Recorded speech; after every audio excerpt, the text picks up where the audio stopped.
ሰላም ጤና ይስጥልን የቮይስ ኦፍ ኢትዮጵያ ቤተሰቦች እንደምን ቆይታችኋል? አዳዲስ መረጃዎችን ወደ እናንተ የምናስደምጥበት ሰዓት ላይ ነው የምንገኘው።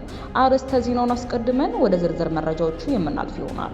በአማራ ክልል ደቡብ ወሎ ዞን ከመንግስት ጸጥታ ኃይል በተተኮሰ ከባድ መሳሪያ እናቶችና ሽማግሌዎችን ጨምሮ ቁጥራቸው በውል ያልታወቁ ንጹሃን ዜጎች መገደላቸውን ኢሰመጉ አስታወቀ።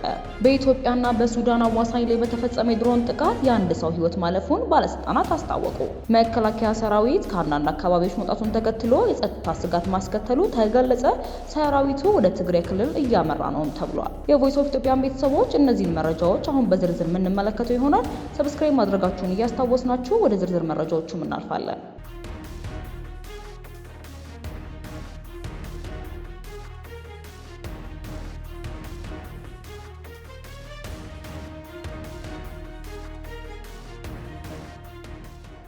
በኢትዮጵያና በሱዳን አዋሳኝ ላይ በተፈጸመ የድሮን ጥቃት የአንድ ሰው ሕይወት ማለፉን ባለስልጣናት አስታወቁ።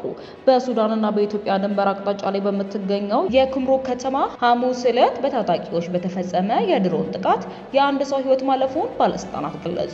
በሱዳን ብሉ ናይል ግዛት ወደሚገኘው እና በሰራዊቱ ቁጥጥር ስር በሚገኘው ኩርሙክ በተባለ የድንበር ከተማ ስለተፈጸመው ጥቃት አንድ የመንግስት ምንጭ በስልክ ለኤኤፍፒ በሰጡት ማብራሪያ በጥቃቱ የአንድ ሰው ሕይወት አልፏል፣ 8 ሰዎች ቆስለዋል፣ እንዲሁም 16 ቤቶችን ወድመዋል ብለዋል። የኩምሩክ ከተማ አስተዳዳሪ አብዱላቲ መሐመድ አልፊኪ ባወጡት መግለጫ ለጥቃቱ ተጠቂ ያደረጉት ሚያዝያ 2018 ከሱዳን ሰራዊት ጋር ጦርነት ውስጥ የሚገኘው የሱዳን ፈጥኖ ደራሽ ኃይልና ግብረ አበሮቻቸው የሱዳን ህዝብ ነጻነት ንቅናቄ ሰሜን አንጃን ነው።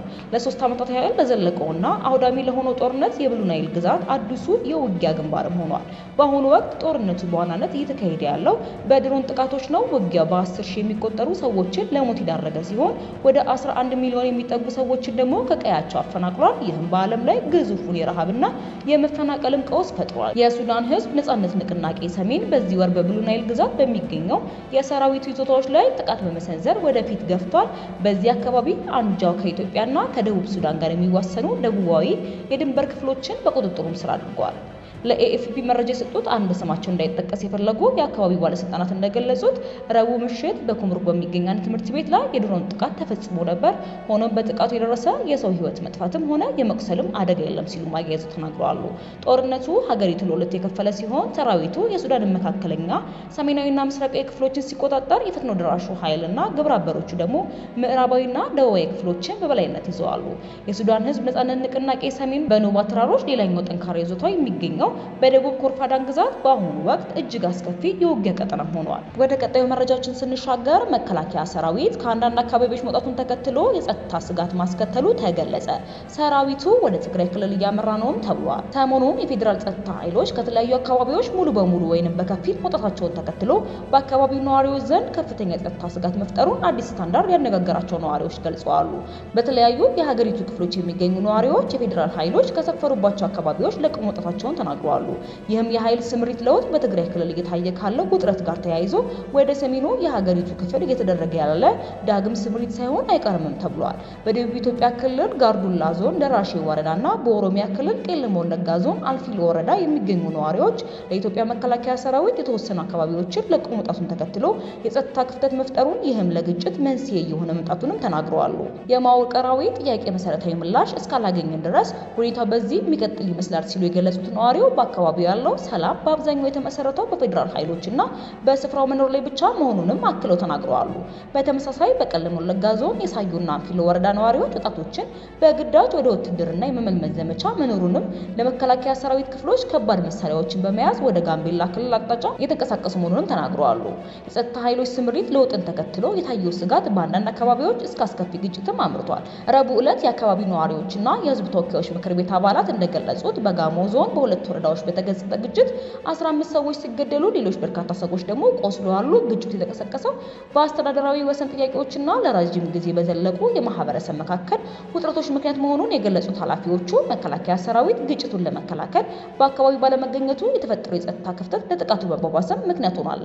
የቮይስ ኦፍ ኢትዮጵያ ቤተሰቦች ሰብስክራይብ ማድረጋችሁን በድጋሚ እያስታወስናችሁ ወደ መጨረሻው ያዝንላችሁ ጉዳይ እናልፋለን።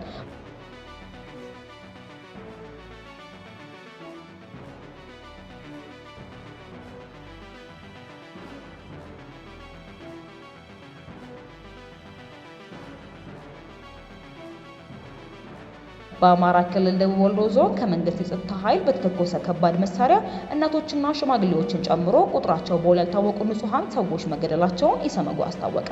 የኢትዮጵያ ሰብአዊ መብቶች ጉባኤ ኢሰመጉ በትላንትናው ዕለት ባወጣው መግለጫ ቁጥራቸው በውል ያልታወቁ ንጹሃን ሰዎች የተገደሉት በደቡብ ወሎ ዞን ወግዲ ወረዳ ጋሌ በተባለ ቦታ ጥር 26 ቀን 2018 ዓ.ም በመንግስት የጸጥታ አካላትና ታጣቂ ኃይሎች መካከል በነበረ የተኩስ ልውውጥ የተጎዳችን እንስት ወደ ሆስፒታል በሚወስዱበት ወቅት መሆኑንም አመላክቷል። ማንነቷ በመግለጫ ያልተጠቀሰው ሴት እሷም የአካል ጉዳት የደረሰባት ከወንዙ ውሃ ቀርታ ስትመለስ በነበረበት ወቅት በሁለቱ ኃይሎች የተኩስ ልውውጥ በተባራሪ ጥይት ቆስላ ነው። ከግድያና የአካል ጉዳት በተጨማሪ በሚተኮሱ ከባድ መሳሪያዎች ምክንያት የንብረት ውድመት መድረሱንም ኢሰመጉ ከአካባቢው አሰባስቢያቸዋለሁ ካላቸው መረጃዎችም ለማወቅ መቻሉን አስገንዝበዋል። ኢሰመጉ የትናንትናው መግለጫው ሌላኛው ትኩረት ያደረገበት አካባቢ የደቡብ ኢትዮጵያ ክልል ሲሆን በክልሉ የዘይሴ ማህበረሰብ ልዩ ወረዳነት መዋቅር ጥያቄ ጋር በተያያዘ ለረጅም ጊዜ በማህበረሰቡ ላይ የሞት የአካል ጉዳት እንዲሁም የንብረት ውድመት መድረሱን አሁንም እየቀጠለ ያለ መሆኑን ኢሰመጉ አስታውቋል። ለዚህም አብነትም ጠቅሷል። ግንቦት 4 ቀን 2017 ዓ.ም መስከረም 29 2018 ዓ.ም አምስት የኢትዮጵያ ዜጎች ለማህበራዊ ፍትህ ፓርቲ ወይንም ኢዜማ አባላት በደቡብ ኢትዮጵያ ክልል አድማ ብተናና በጋሞ ዞን ፖሊሶች ተይዘው ይህ መግለጫ እስከተዘጋጀበት ጊዜ ድረስ የት እንዳሉ እንደማይታወቅም ተገልጿል። በዘይሴ ዳንሌ ቀበሌ ልዩ ስሙ ቦሎዳ ተብሎ በሚጠራው አካባቢ ደግሞ በቀን ታህሳስ 25 ቀን 2018 ዓ.ም ጀምሮ ከምሽቱ 4 ሰዓት በተወሰነው አካባቢ የሚኖሩ ሴቶች ላይ ጾታዊ ጥቃት መድረሱን፣ በቀጣዩ ጥር ወር ደግሞ በ19ኛው ቀን በዘይሴ ልዩ ምርጫ ክልል 4 አርሶ አደሮች በእርሻ ላይ ስራ ላይ እንዳሉ በክልሉ አድማ ብተናና በጋሞ ዞን ፖሊስ መገደላቸው ተገልጸዋል። በተመሳሳይ ከየካቲት 8 እስከ 10 ቀን 2018 ዓ.ም ባሉ ጊዜ ውስጥ የአካባቢው ነዋሪዎች ላይ በደረሰው ጥቃት ቁጥራቸው በውል ያልታወቁ ሰዎች መገደላቸውን፣ የንብረት ውድመትና መፈናቀል መድረሱን ኢሰመጉ ለማወቅ ችሏል።